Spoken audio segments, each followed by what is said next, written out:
আসসালামু আলাইকুম রহমতুল্লাহ বরকাতু। প্রিয় ভাই বোনেরা, আজকের ভিডিওতে আমি আলোচনা করব কুরবানি কি এবং কুরবানিটা কার উপরে ওয়াজিব।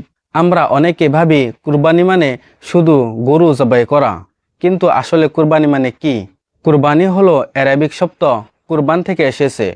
কুরবানির অর্থ হলো ত্যাগ করা, মানে আল্লাহ তাআলার সন্তুষ্টির জন্য আমাদের কোনো প্রিয় একটা বস্তু আল্লাহ তাআলার রাস্তায় ত্যাগ করা নামই হলো কুরবানি। কুরবানি হজরতে ইব্রাহিম আলাইসাল্লামের সুন্নত। কুরবানি হলো হজরতে ইব্রাহিম আলাইসাল্লামকে আল্লাহ তাআলাই পরীক্ষা নেওয়ার জন্য হজরত ইব্রাহিম আলাইসাল্লামকে স্বপ্নে দেখিয়েছিলেন তার নিজের সন্তান হজরত ইসমাইল আলাইসাল্লামকে কুরবানি দেওয়ার জন্য।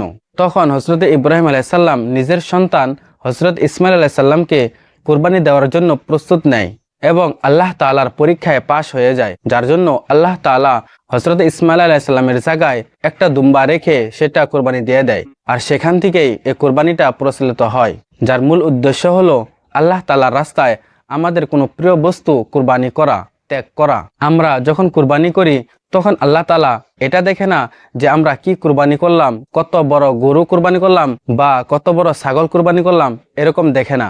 আল্লাহ তাআলা দেখে শুধু আমাদের নিয়ত, যে আমরা কি নিয়তে কোরবানি করতেছি।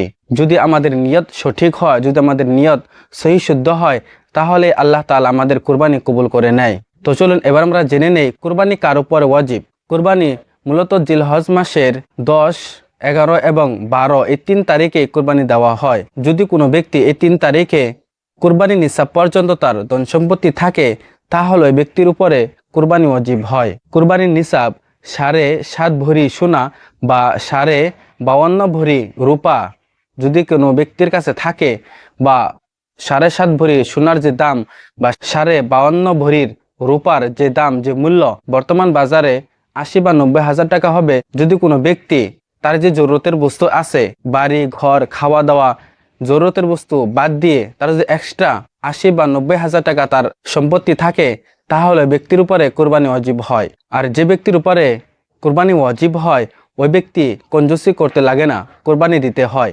আরেকটা বস্তু খেয়াল রাখবেন, একটা বাসায় যদি 2 জন ব্যক্তির উপরে কোরবানি ওয়াজিব হয়, তাহলে ওখান থেকে শুধু একজন ব্যক্তি কোরবানি দিলেই হবে না, 2 জন ব্যক্তি কোরবানি দিতে হবে। আর যার কাছে কোরবানি নিসাব সমান সম্পত্তি নাই, তাহলে তার উপরে কোরবানি ওয়াজিব নয়, সে ব্যক্তি কোরবানি দিলেও হবে, না দিলেও হবে। কোরবানি নিয়ে যদি আপনাদের কোনো ধরনের প্রশ্ন থাকে, তাহলে এই ভিডিওর কমেন্টে আপনার প্রশ্ন লিখে যান, ইনশাআল্লাহ আমি উত্তর দেওয়ার চেষ্টা করব। আসসালামু আলাইকুম।